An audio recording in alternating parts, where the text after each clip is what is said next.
Bom, aqui a gente vai dar início ao curso da parte estática, que é uma parte do coração do curso de inspetor de equipamentos. E, de início, a gente vai começar a falar sobre vasos de pressão. Essa aqui é a primeira parte do curso sobre vasos de pressão, né, que foi dividido em duas partes principais. E, dentro dessa lógica, nessa primeira parte eu faço um comentário, uma abordagem, né, sobre os tipos de vasos de pressão, sobre a classificação dos vasos de pressão, sobre a inspeção do vaso de pressão, e depois a gente faz uma abordagem até matemática, a gente resolve um balanço de massa, um princípio de funcionamento, né, a gente de repente coloca aqui uma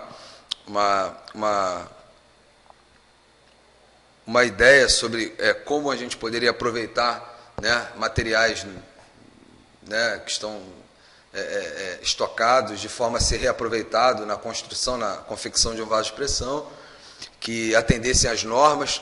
Os vasos de pressão eles são regulados pela norma NR13, então a gente também vai abordar bastante essa norma regulamentadora aqui durante o período da explanação desse assunto.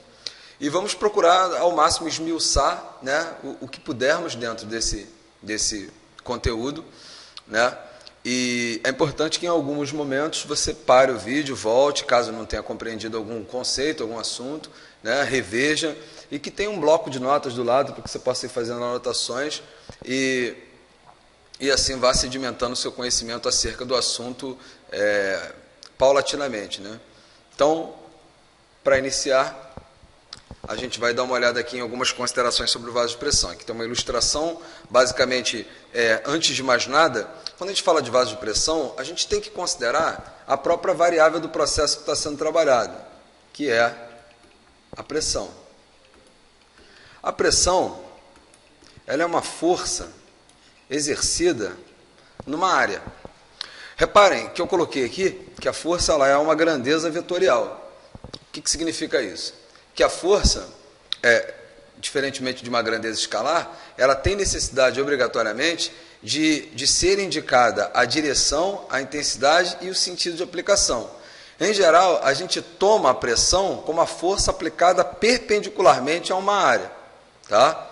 A unidade em que é mais usual, porque é a unidade do sistema internacional, é o Pascal. Então, a unidade que a gente vai trabalhar efetivamente aqui, e até a unidade que se faz referência nas normas regulamentadoras, é o Pascal e as suas variantes, o quilopascal, que seria 1000, o megapascal, que seria 1 milhão, né, 10 ao cubo, 10 à sexta. Agora, essa unidade, ela é também interessante saber de onde vem, né? Se você olhar isso aqui e fizer uma análise dimensional, a força ela é definida como a massa de um corpo vezes a aceleração. Aqui é uma força necessária, né, é uma tensão necessária para acelerar um corpo de massa m, né, num determinado valor. Bom, se a gente olhar as grandezas que estão envolvidas aqui, também pensando no sistema internacional, a unidade de massa é o quilograma. E a unidade de aceleração é o metro por segundo ao quadrado. Se nós substituirmos esse valor aqui, de antemão, a gente toma esse conjunto de variáveis, quilograma vezes metro dividido por segundo ao quadrado, com o nome de Newton. Tá? Se a gente tomar esse sistema de unidades, né, e transpor isso para a questão da pressão, o que nós teremos aqui? Nós teremos que a pressão é igual ao quilograma vezes metro dividido por segundo ao quadrado sobre metro quadrado. Porque a área no sistema internacional é dada em metro quadrado, porque a área, na verdade, é comprimento vezes comprimento. Como a unidade de comprimento no sistema internacional é o metro, metro vezes metro, metro quadrado. Resolvendo isso aqui, a gente vai ficar com, repete o numerador, quilograma vezes metro, dividido por segundo ao quadrado, vezes 1 sobre metro quadrado. Cortando aqui os termos semelhantes, vou colocar de verde, cortando aqui os termos semelhantes, né, a gente vai ficar, a gente vai ter então a pressão sendo dada em quilograma sobre metro vezes segundo ao quadrado, que é o que a gente chama de Newton por metro quadrado, que é a nossa grandeza Pascal. Tá? Depois a gente olha aí as variantes aí do Pascal e as suas unidades. Então, quando se fala de pressão, a pressão é uma força, né, que é exercida por massa, efetivamente, né, por uma determinada massa, uma massa sólida, uma massa líquida, como nos casos em geral, né, sobre uma determinada área. Então, se você reparar, aqui, a força que está sendo aplicada, já nessa primeira ilustração, né, é uma força aplicada perpendicularmente às paredes do recipiente. Isso aqui acontece porque o gás, né, no caso do líquido, o líquido é um fluido, né, incompressível, mas o gás é um fluido compressível, quer dizer, um fluido que você pode comprimir. Então, esses fluidos, né, tanto gás quanto líquido, eles não têm forma definida, né? Especialmente o gás, ele ocupa o volume do recipiente que o contém. O líquido não, o líquido já tem um volume definido. Apesar de que, acima da camada do líquido, na interface, você tem um equilíbrio líquido-vapor aqui, né? Que é para cada mol, né, de líquido que vaporiza, você tem um mol de gás que condensa. Então, quer dizer, ainda existe uma parte de gás, né, uma parte de matéria gasosa, acima da camada de líquido, exercendo pressão sobre um determinado equipamento estático. Então, essa pressão exercida, ela ocorre, na verdade, em decorrência da força aplicada por essa massa, né, nas paredes do recipiente, né, já que ele ocupa todo o recipiente que o contém. É evidente que quanto menor for o volume de espaço vazio, maior vai ser a pressão, até porque pressão e volume são grandezas inversamente proporcionais.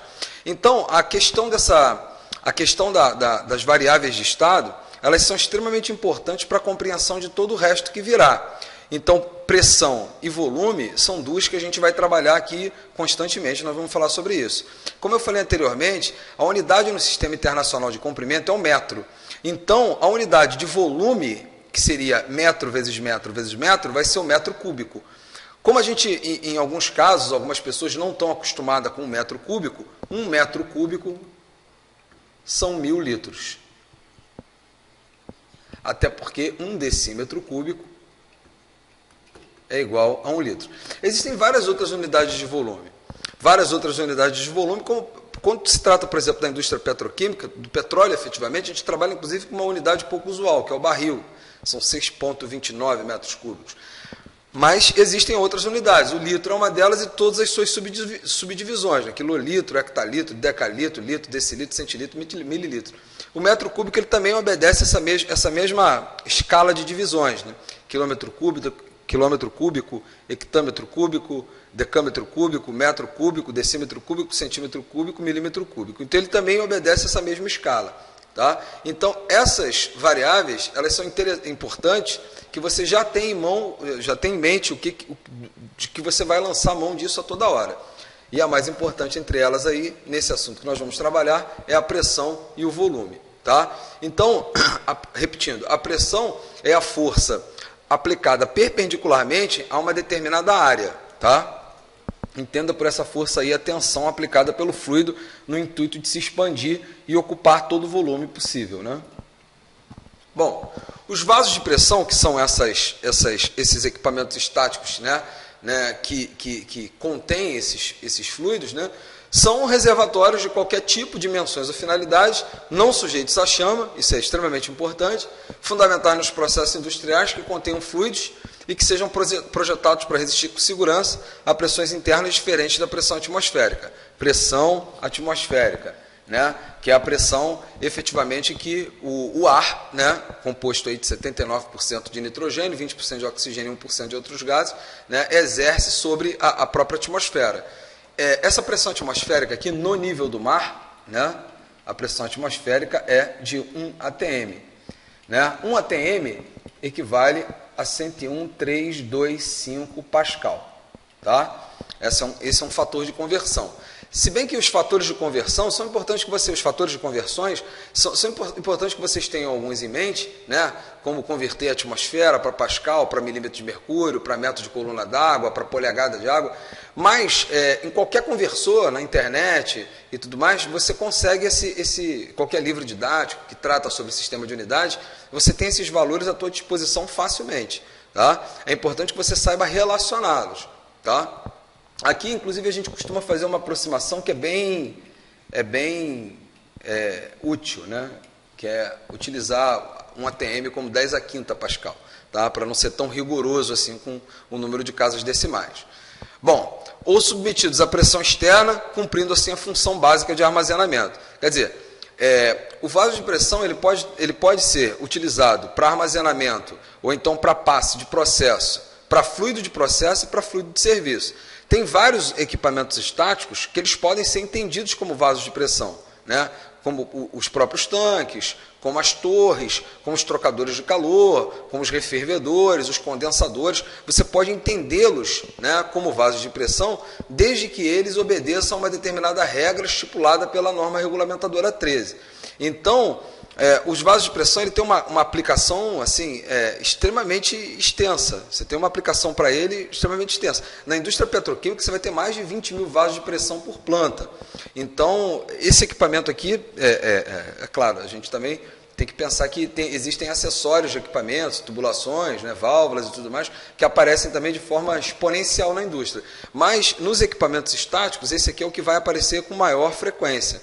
Até porque alguns tanques, se ele não for aberto diretamente para a atmosfera, ou se não tiver diretamente na pressão atmosférica, ou uma pressão muito baixa, você já pode considerá-lo como vaso de pressão. Alguns equipamentos, inclusive, que você nem imaginava que vasos de pressão eles fossem, né, eles, na verdade, são encarados dentro dessa lógica, na perspectiva de quem inspeciona esse tipo de equipamento, né, e toda a sua integridade estrutural. Então, além da função básica de armazenamento, você tem a função também de processo desses equipamentos aí, tá? Porque, na verdade, ele pode passar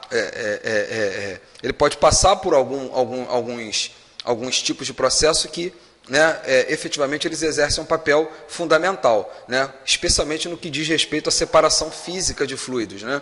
Existem tambores, tambor de flash, as próprias torres de separação, torre de extração e tudo mais, que na verdade são grandes vasos de pressão. Então o termo vaso de pressão ele acaba sendo muito genérico e acaba sendo muito engloba diversos outros equipamentos. Claro, alguns desses equipamentos a gente vai estudar, né, de forma bem particular, né, de forma bem separada. Até para que você tenha um conhecimento bem global sobre todos os equipamentos, mas tendo em vista a primeira impressão geral de que você, na verdade, de alguma maneira, você está lidando com vasos de pressão, desde que esse reservatório, né, ele seja destinado a cumprir uma função de armazenamento ou de passe de processo. Tá?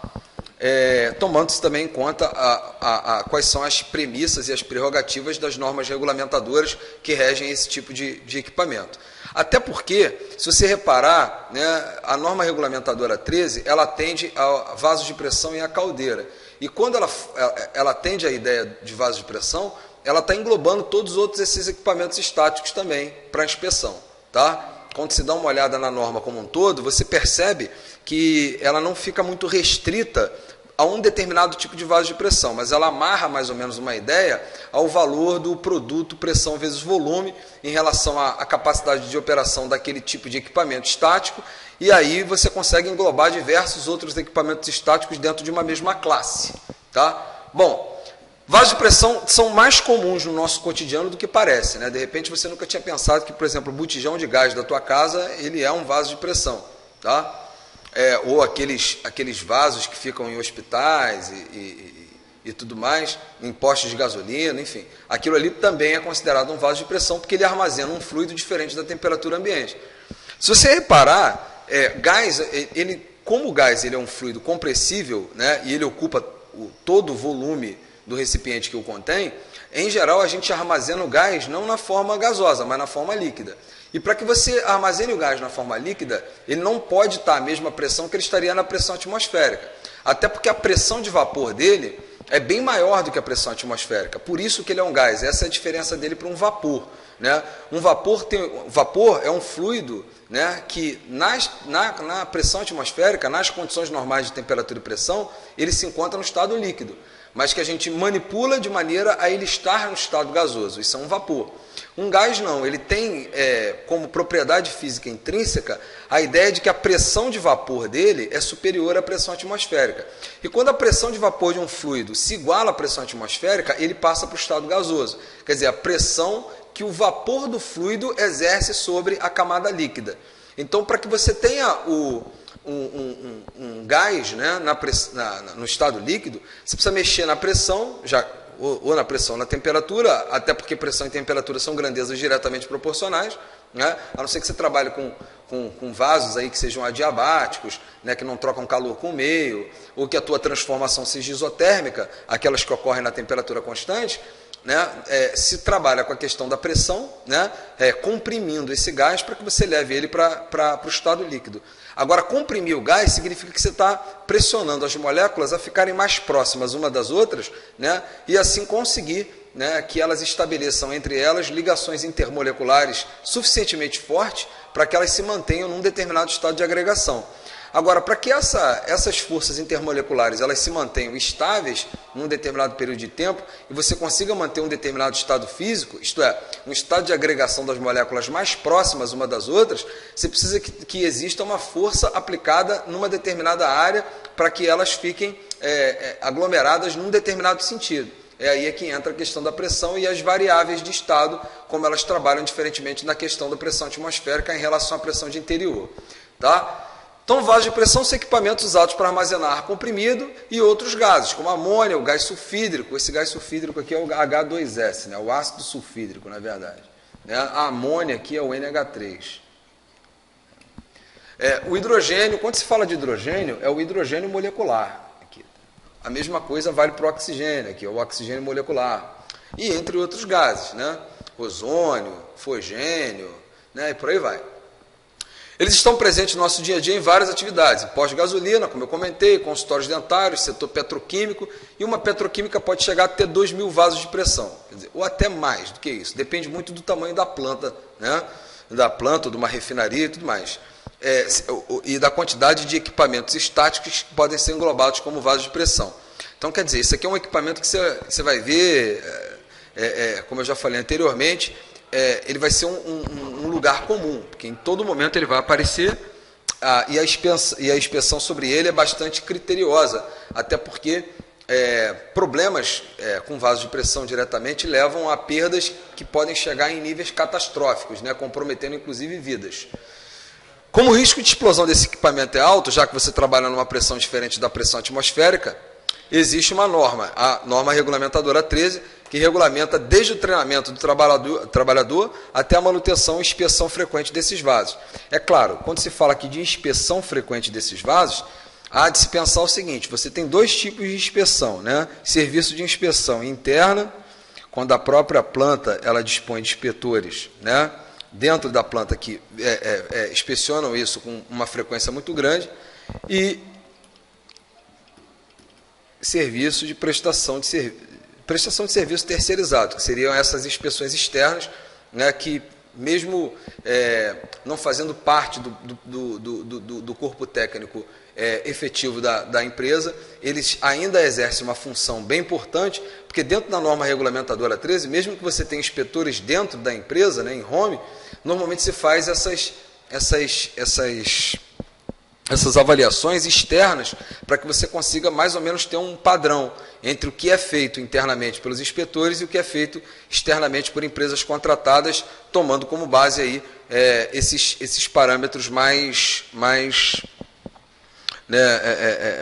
ferrenhos à própria lei. Tá? Como exemplo dos tipos de vaso, podemos citar o vaso compressor, né, e o vaso tanque. Né? Aqui a gente tem ideias bem gerais sobre esses vasos. Isso aqui são só exemplos bem simples, né? Mas que tem uma importância dentro da indústria extremamente grande. E quando se fala isso aí, não se comenta diretamente que tipo de compressor, que tipo de tanque. É por isso que depois a gente explora esses equipamentos estáticos de uma forma um pouco mais específica. Aqui de uma forma mais genérica, de uma forma mais diversa, e depois de uma forma mais específica, trabalhando com cada equipamento de forma a que você tenha uma compreensão geral sobre ele. Bom, em refinarias de petróleo, usina de açúcar, as sucroalcooleiras, né, açúcar e etanol, indústria química, petroquímica, vasos de pressão constituem um conjunto importante de equipamentos que abrange os mais variados usos. Projeto de construção envolve uma série de cuidados e exige conhecimento de normas e materiais adequados para cada tipo de aplicação. A ciência dos materiais aqui nos indica efetivamente quais são os tipos de material que podem ser usados para a confecção desses vasos, que podem suportar determinados tipos de materiais que eles vão, né, armazenar ou que vão processar de alguma maneira, né? As falhas de vasos de pressão, como eu comentei anteriormente, podem acarretar consequências catastróficas, até mesmo com perda de vida, sendo considerados vasos de pressão equipamentos de grande periculosidade. Por conta dessa grande periculosidade, né, que é inerente à questão dos vasos de pressão, é que o treinamento em relação à condução e à manutenção e à inspeção sobre eles e a operação efetivamente desses equipamentos estáticos, ela é feita com muito cuidado, né? E o treinamento ele é feito de maneira bem periódica, né? Assim como o próprio cuidado na estanqueidade, na integridade estrutural, para que seja mantido todas as condições estruturais efetivamente de um equipamento ao que ele se destina e ao que ele se propõe, né, a funcionar.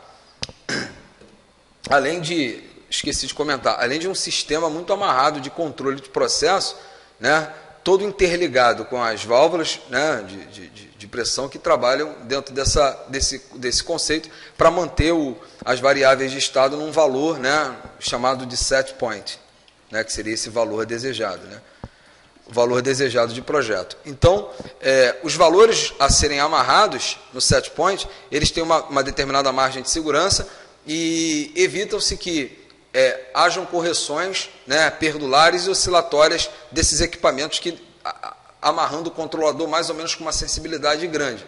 Afinal de contas, pequenas variações do funcionamento deles, né, das próprias variáveis de estado, elas podem levar a consequências que, né, podem chegar até a vias catastróficas, né. Bom, os vasos de pressão em reservatório, o ar comprimido se enquadra nessa norma aqui. Norma regulamentadora 13. Aqui tem alguns exemplos, né, alguns desenhos, né. Aqui, na verdade, são refervedores, são boilers, né, na indústria petroquímica, que dentro desse conceito de vaso de pressão, eles aparecem com bastante frequência, e alguns de vocês que já trabalham nessa área, né, que já estão mais familiarizados com eles, né, não vão ter grandes problemas em estar, né, o tempo todo apreciando-os de forma mais frequente, né, e periódica. Alguns tipos de boilers, né? Você tem dois tipos de boiler, basicamente, né? O boiler de passagem e o boiler de acúmulo, né?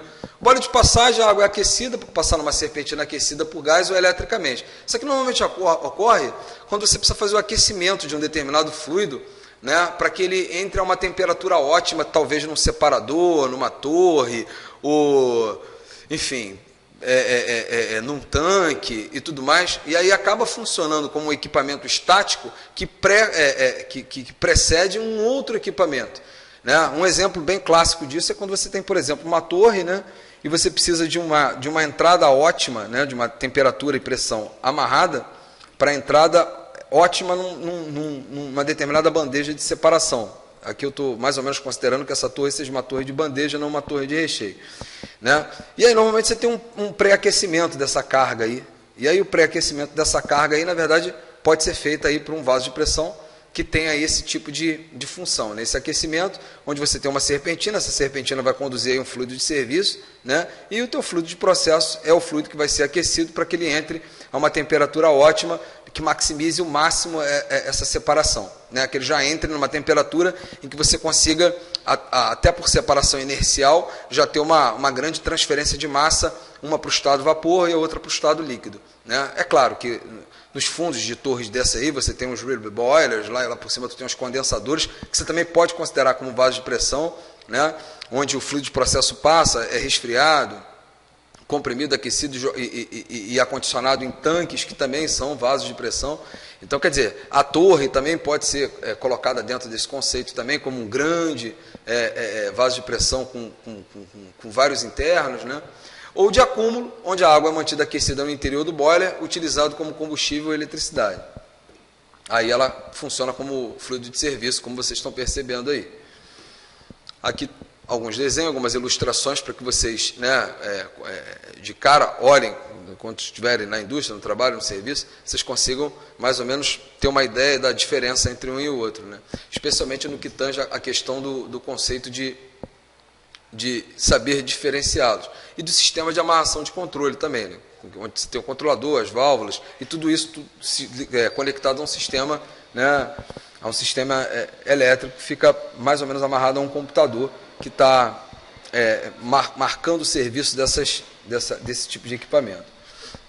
Aqui tem alguns outros exemplos, acumuladores. A documentação que acompanha esses vasos de pressão durante a vida útil inteira, né, se compõe do histórico dos vasos de pressão, né, porque algumas vezes eles são realocados, eles são reutilizados para outros fins, né, ou são deslocados dentro da planta de processo, né, quando ele não serve mais a um fim, mas ele serve a um outro, cobrindo tanto o período anterior de operação, projeto, fabricação, montagem, como ele foi projetado originalmente para funcionar, quanto o período em serviço, né, quanto tempo ele serviu a uma determinada operação, quais foram as ocorrências, a inspeção e manutenção que foram feitas durante esse tempo, né, e esse conjunto de informação aí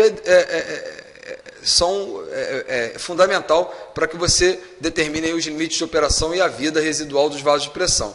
Esse conceito aqui de vida residual dos vasos de pressão, ele é muito importante do ponto de vista do próprio custo do processo, né? Porque quando a gente pensa, a gente tem um determinado tipo de equipamento estático, né? A troca ou a realocação desse equipamento para um outro setor da tua planta, é extremamente importante que se conheça todo o antecedente dele, para que você tenha uma ideia para o que ele foi projetado, no que ele já funcionou, quais foram as manutenções, especialmente as manutenções preditivas, né, preventivas e corretivas, que foram feitas nele, né, quais foram quais foram as intervenções dos operadores nesses vasos de pressão, né, para que se tenha uma ideia de quanto tempo de vida útil residual ele ainda pode servir a própria planta do processo antes que ele seja desmontado e as próprias peças deles possam ser realocadas para um outro fim, né? Possa ser reutilizada, mas num outro ponto da planta, num outro equipamento, ou que possa ser estocado, que vai para um almoxarifado, enfim, que possa ser acondicionado. Então, a questão do histórico dele, da documentação que o acompanha, é extremamente importante. Então, desde o projeto anterior à entrada dele em operação, quer dizer, ao projeto de fabricação desse tipo de equipamento, o material utilizado, né, quais foram os fluidos que ele acondicionou nesse determinado período, né, em termos de risco de corrosão, de erosão e tudo mais, né, para que você saiba exatamente quais são, né, as posteriores utilizações que ele pode atender ainda, que ele pode servir, né, dentro de uma mesma planta, né. Então é importante que essa documentação ela seja muito bem amarrada e que os relatórios de inspeção, né, que são periódicos e são obrigatórios, eles sejam muito bem feitos e sejam muito elucidativos do ponto de vista do tempo, da operação efetiva e da própria ideia da integridade estrutural plena desses equipamentos, desse ponto de vista, né? A instalação dele tem que ter uma atenção especial para vários pontos, né? Desde do raciocínio, da facilidade de operação e ao acesso direto, parece uma cacofonia, ao acesso aos acessórios, né, que tangem as circunvizinhanças desse vaso de pressão, né, até a questão da iluminação, da ventilação, do próprio conforto e da segurança dos operadores que trabalham nesses vasos. Então, tem que ter atenção especial para algumas necessidades de se ter à vista medidores de temperatura, nível, pressão, até porque esses medidores de temperatura, pressão e nível, eles podem estar amarrados diretamente a um sistema de controle e podem acionar, por exemplo, o controlador servindo aí como sensores, né? Ou o próprio sensor desses equipamentos pode ser o próprio operador, né?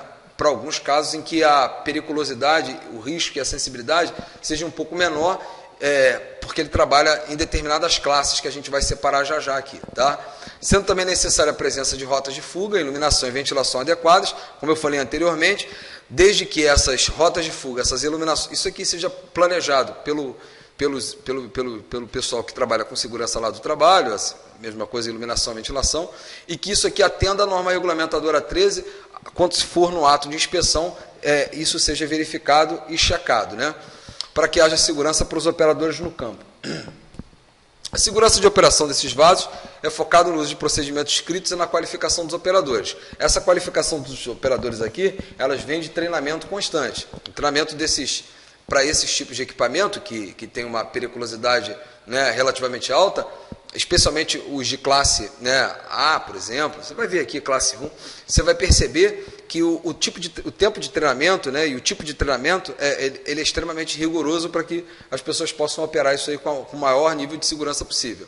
O objetivo é garantir que qualquer reparo ou serviço venha a ser realizado e tenha essa qualidade garantida. Claro que para que você tenha a qualidade garantida num tipo de serviço ou reparo, você não pode ter, por exemplo, um reparo corretivo. Efetivamente, você tem que fazer uma previsão, né, baseada nos documentos anteriores, né, de uma manutenção mais preditiva para que você possa se antecipar a qualquer tipo de problema que, porventura, pode vir a surgir, né, em relação à própria integridade dos vasos.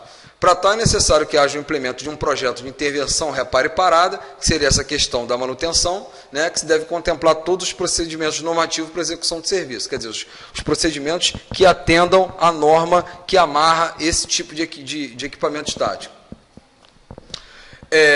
Os vasos de pressão sofrem inspeções de segurança inicial, periódicas e extraordinárias. As periódicas têm seu intervalo máximo definido em função do risco de falha com base no produto pressão vezes volume. A gente já vai verificar como é que isso aqui é calculado. E da classificação do fluido. Outro detalhe aqui que é extremamente importante, né? Essas manutenções, essas manutenções, tanto faz se ela é periódica, extraordinária, elas estão muito amarradas com a questão da inspeção, se é interna ou se a inspeção ela é de firmas contratadas. Isso vai definir um tempo diferente para cada uma. Além da questão do tipo de fluido, do tipo de risco que esse vaso se enquadra numa determinada classe, assim como o próprio fluido de serviço a que ele se destina. Essa forma de classificar o risco leva em consideração os aspectos relacionados em consequência de uma falha estrutural, o que torna a matriz da NR13 estática, isto é, os equipamentos apresentarão o mesmo risco durante toda a vida, o que na verdade isso aí não é tão bom assim, porque a gente sabe que durante o período de utilização do vaso, a gente tem eles submetidos a esforços e tudo mais, então o tempo de vida útil dele vai sofrendo depreciação conforme o tempo vai se passando. Isso entra também na sensibilidade, não só dos inspetores, né, periódicos, como das próprias pessoas que, né, projetam todo o funcionamento desses equipamentos estáticos. Então, quer dizer, existe uma questão do bom senso aqui, né, e o que torna a norma um pouco mais amarrada, né, mas que se leva em conta, efetivamente, muito mais a segurança dos operadores em campo, né, do que efetivamente a própria matriz da NR13. Se bem que com a matriz da NR13 sendo obedecida, né, e todos os documentos sendo bem amarrados, você ainda tem o risco, né, exatamente por levar-se em consideração de que ele apresenta o mesmo risco durante todo o tempo de vida útil, e isso pode não acontecer. Ele pode, num determinado momento, um inspetor identificar que esse vaso ele mudou de categoria, ele mudou de classe, né, dependendo da aplicabilidade a que lhe foi conferida num determinado tipo de projeto, num determinado tipo de processo, porque, relembrando aqui, né, quando há realocação ou quando há mudança, né, tanto do fluido de serviço quanto do fluido de processo para a utilização direta desse vaso, eis que surge uma nova necessidade de uma nova documentação, de uma nova inspeção e de um novo tipo de uma documentação completamente diferente, já especificando para esse vaso de pressão qual vai ser o tipo de risco, né, em função da vida residual desse próprio equipamento estático. Bom, a inspeção da segurança nos vasos de pressão, ela consiste numa análise, especialmente baseada nesse documento, né, oficial, e a NR13 estabelece para vasos de pressão uma classificação que define intervalo máximo entre inspeção, se for realizada uma inspeção de melhor ou pior qualidade, nos períodos determinados pela NR13. Esses períodos, como eu falei, estou reiterando aqui, esses períodos determinados pela norma regulamentadora, elas dependem muito se há diretamente em inspeção direta no campo, por empresa, pela própria empresa, ou se essas inspeções elas são feitas por outras empresas, né, por empresas terceirizadas, prestadores de serviço para esse tipo de fim. Né? Não há um mecanismo ou norma que permite estabelecer diretamente se o risco após a inspeção está ou não adequado para o vaso operar pelo tempo de campanha previsto.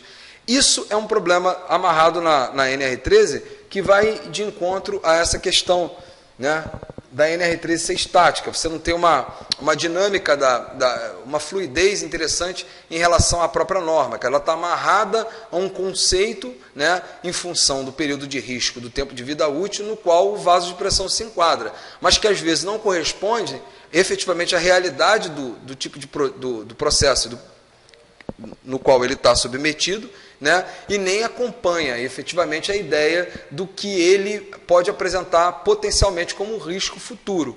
Né? E aí se torna, porque as manutenções, né, e as próprias inspeções com maior acuidade, elas são feitas num intervalo de tempo até relativamente grande. Então, quer dizer, é necessário que se haja uma avaliação dinâmica desse tipo de equipamento, né? E aí se faz interessante que os próprios operadores e todas as pessoas envolvidas na operação desses tipos de equipamento estático sejam plenamente treinadas e, além de treinadas, avaliadas, né, e qualificadas para que possam trabalhar com a maior segurança possível e que possam se atinar para os riscos e para o melhor cuidado de operação desses equipamentos num intervalo de tempo em que a NR13 não estabelece o valor amarrado em função da dinâmica, mas sim em função da norma estática. Isso é um problema. De novo, por quê? Porque as inspeções elas têm as duas facetas. Você tem a inspeção que é muito bem feita, né, que é muito bem amarrada, em que a sensibilidade é muito alta, e tem aquelas que não são tão bem feitas assim. E você não tem inspeção sobre inspeção. Então você não tem uma inspeção sobre a qualidade da inspeção que foi feita, ou se aquela inspeção ela vai registrar efetivamente a verdade em relação a um determinado equipamento, ou se ela apenas está estabelecendo um documento protocolar para que aquele equipamento possa ser mantido, né, durante a operação num tempo pré-estabelecido. Né? Aqui tem uma outra norma, que é a API 581, que é a inspeção baseada em risco, a gente vai comentar, e a INE inspeção não intrusiva. O enquadramento. Bom, como é que a gente enquadra ele em relação à função dos fatores de risco e tudo mais, levando em consideração os produtos PV? Né? A gente vai enquadrar no grupo potencial de risco e na classe de fluido. Primeiro, um detalhe, um vaso que opera com 2 kg força por centímetro quadrado de pressão e possui um volume de 2 metros cúbicos. Reparem, essa unidade, o quilograma força por centímetro quadrado, ela não é a unidade do sistema internacional. Tá? E a própria norma, né, ela estabelece que esse PV, esse produto pressão vezes volume, a pressão efetivamente ela tem que estar em quilopascal. Né? E aí, o que a gente vai olhar? Em megapascal, melhor dizendo. Megapascal seria 10 a sexta pascal. Né? E aí, o que a gente vai fazer? A gente vai converter esse valor, né, que está em quilograma força por centímetro quadrado, a gente vai converter. Você pode converter para pascal e daí para megapascal, que é só dividir por 10 a sexta. Então, para verificar isso, o que a gente faz? A gente converte essa pressão para megapascal, o volume ele já está em metro cúbico. Então, esse produto PV, você usa a pressão em megapascal, lembrando que essa letra aqui é minúscula, tá assim como quilo, vezes o volume que tem que estar em metro cúbico. Se esse valor, né, for superior a 8, a gente vai estar trabalhando com vaso de pressão. Tá? P, quilopascal, sendo, está aqui, volume, metro cúbico. Vamos verificar o grupo de potencial de risco. Então, temos esses 2 kg força, trabalhando aí com 0,098 megapascal já convertido, multiplicado pelo volume, 2 metros cúbicos, 0,392, e aí ele entra num grupo aqui. Né? No grupo 1, você tem esse produto PV superior ou igual a 100. Já no grupo 5, esse produto PV é menor do que 1, que é o que se enquadra aqui no nosso caso, 0,392. Lembrando que aqui, eu ainda não coloquei o fluido, mas a gente já vai olhar. Para efeito dessa norma regulamentadora, os vasos de pressão são em categoria segundo tipo de fluido e potencial de risco. Isso aqui eu retirei exatamente da norma regulamentadora 13. Isso aqui é uma cópia fundamental, fiel, que inclusive é um documento público, está na internet, só você colocar lá NR13 no Google e buscá-lo, que ele vai aparecer na íntegra, né? Então está aqui, os fluidos de classe A, fluido de classe B, fluido de classe C e o fluido de classe D. Tá? Fluido da classe A, os fluidos inflamáveis, os fluidos da classe B, fluido tóxico, com limite de tolerância menor que 20 partes por milhão, o hidrogênio, o acetileno. Acetileno é a mesma coisa que o etino, né? É um hidrocarboneto insaturado etínico, né? Com duas ligações π. Os da classe B, fluidos combustíveis com temperatura inferior a 200, fluidos tóxicos no limite de tolerância superior a 20 partes por milhão. Classe C, vapor d'água, gases asfixiantes simples ou ar comprimido. E classe D, água ou outros fluidos não enquadrantes nas classes A, B e C, com temperatura superior a 50 graus. Vamos dar uma olhada aqui. Classe do fluido. Consideremos aí que a gente esteja trabalhando, por exemplo, com vapor d'água, né?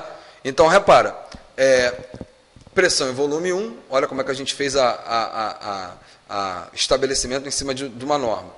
Pressão em volume 1, consideremos aí que estamos trabalhando com um fluido de classe C, pode ser aqui o vapor d'água, né? A gente amarra aqui e estabelece. Bom, qual é o produto pressão vezes volume? 0,392. 0,392 é menor do que 1, então ele está na classe 5. Né? Classe do fluido, né? Ele está no grupo potencial de risco 5, melhor dizendo. E ele é da classe C, o fluido, consideramos que a gente esteja trabalhando com vapor d'água, imediatamente a gente descobre aqui, ó, qual é, né, a categoria do fluido. Ele é um fluido de categoria 5. Bom, essa categoria aqui é que vai definir, por exemplo, né, o intervalo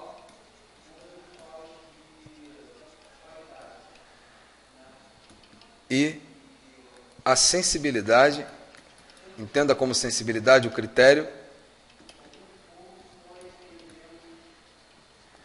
de inspeção em função da periculosidade